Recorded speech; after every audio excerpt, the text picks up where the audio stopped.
Hello there, I am Miss Goodnight, your companion in bedtime adventures.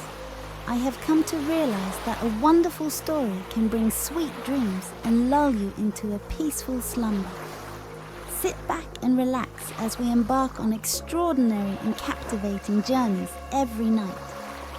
Together, we will explore magical lands and encounter fascinating characters that will spark your imagination and transport you to enchanting realms. With soothing melodies and my storytelling voice, let your mind and soul unwind as we dive into tales filled with love, kindness, and wonder, creating a special moment before you drift off into a tranquil sleep. With Miss Goodnight, you can not only sleep soundly, but also find inspiration and immerse yourself in marvelous stories. Get ready for an enchanting and whimsical adventure every night. Now close your eyes and surrender to the world of dreams, for a magical story awaits you, wishing you a peaceful and dream-filled sleep. Today, let's come to the story Little Red Riding Hood. Let's get started. Once upon a time, there was a sweet little girl. Everyone who saw her liked her, but most of all her grandmother, who did not know what to give the child next. Once she gave her a little cap made of red velvet. Because it suited her so well and she wanted to wear it all the time, she came to be known as Little Red Riding Hood. One day her mother said to her, "Come, Little Red Riding Hood, here is a piece of cake and a bottle of wine. Take them to your grandmother. She is sick and weak, and they will do her well. Mind your manners and give her my greetings. Behave yourself on the way, and do not leave the path, or you might fall down and break the glass, and then there will be nothing for your sick grandmother." Little Red Riding Hood promised to obey her mother. The grandmother lived out in the woods, a half-hour from the village. When Little Red Riding Hood entered the woods, a wolf came up to her. She did not know what a wicked animal he was, and was not afraid of him. "Good day to you, Little Red Riding Hood." "Thank you, wolf." "Where are you going so early, Little Red Riding Hood?" "To grandmother's." "And what are you carrying under your apron?" "Grandmother is sick and weak, and I am taking her some cake and wine. We baked yesterday, and they should give her strength." "Little Red Riding Hood, just where does your grandmother live?" "Her house is a good quarter-hour from here in the woods, under the 3 large oak trees. There's a hedge of hazel bushes there. You must know the place," said Little Red Riding Hood. The wolf thought to himself, "Now there is a tasty bite for me. Just how are you going to catch her?" Then he said, "Listen, Little Red Riding Hood. Haven't you seen the beautiful flowers that are blossoming in the woods? Why don't you go and take a look? And I don't believe you can hear how beautifully the birds are singing. You are walking along as though you were on your way to school in the village. It is very beautiful in the woods." Little Red Riding Hood opened her eyes and saw the sunlight breaking through the trees, and how the ground was covered with beautiful flowers. She thought, "If I take a bouquet to grandmother, she will be very pleased.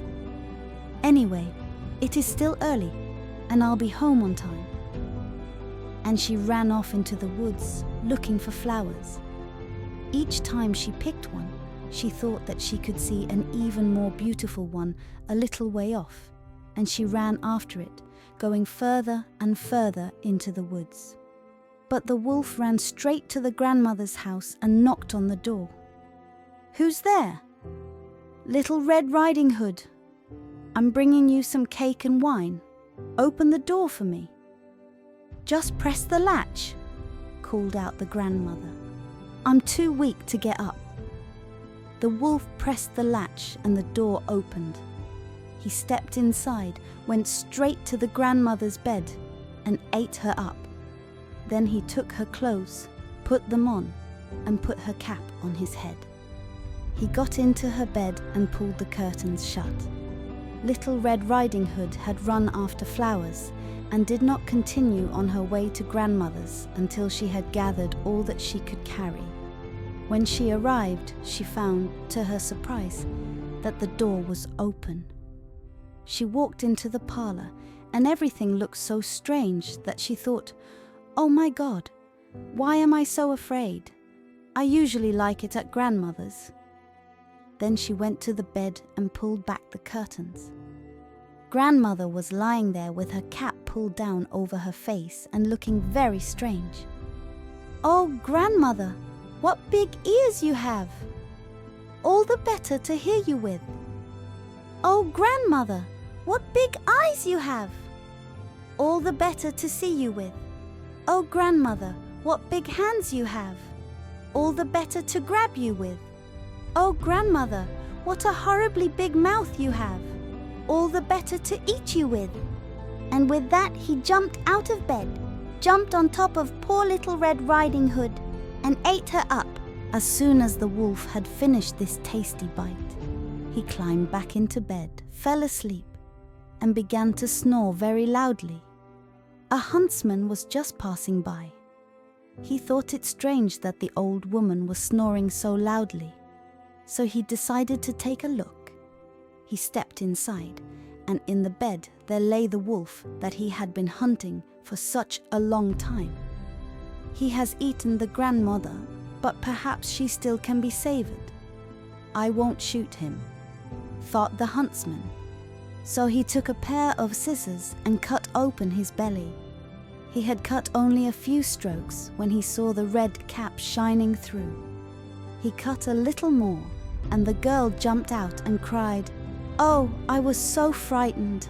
It was so dark inside the wolf's body." And then the grandmother came out alive as well. Then Little Red Riding Hood fetched some large heavy stones. They filled the wolf's body with them, and when he woke up and tried to run away, the stones were so heavy that he fell down dead. The three of them were happy. The huntsman took the wolf's pelt. The grandmother ate the cake and drank the wine that Little Red Riding Hood had brought.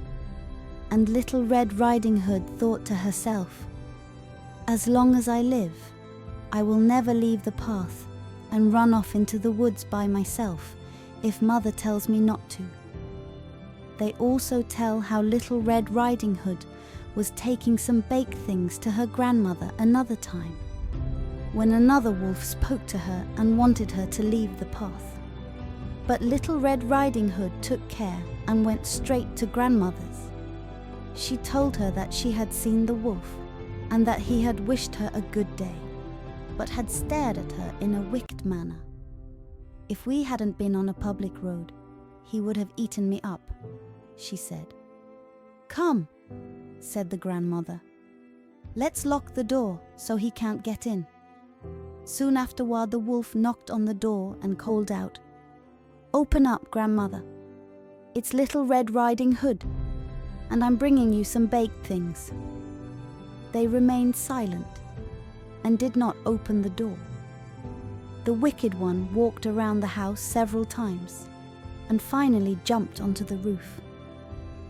He wanted to wait until Little Red Riding Hood went home that evening, then follow her and eat her up in the darkness. But the grandmother saw what he was up to. There was a large stone trough in front of the house. "Fetch a bucket, Little Red Riding Hood," she said. "Yesterday I cooked some sausage. Carry the water that I boiled them with to the trough." Little Red Riding Hood carried water until the large trough was clear full. The smell of sausage arose into the wolf's nose. He sniffed and looked down, stretching his neck so long that he could no longer hold himself, and he began to slide. He slid off the roof, fell into the trough, and drowned. And Little Red Riding Hood returned home happily and safely. And that concludes our journey in the enchanting world of fairy tales. I hope everyone has been captivated and inspired by these wonderful stories. Today, we bid farewell to each other, but fret not, for the story is far from over. The dawn will bring us new tales, where familiar characters and magical worlds will continue to unfold. Let's make a promise to meet again in the next chapter, where we will embark on new adventures, encounter new characters, and experience a range of emotions. Thank you all for listening and sharing this time with me. Keep the values that fairy tales bring close to your hearts: love, courage, compassion, and hope. Keep nurturing your imagination with the wonders of magical worlds, and always believe that anything is possible. Until we meet again in the upcoming adventures, let the story continue.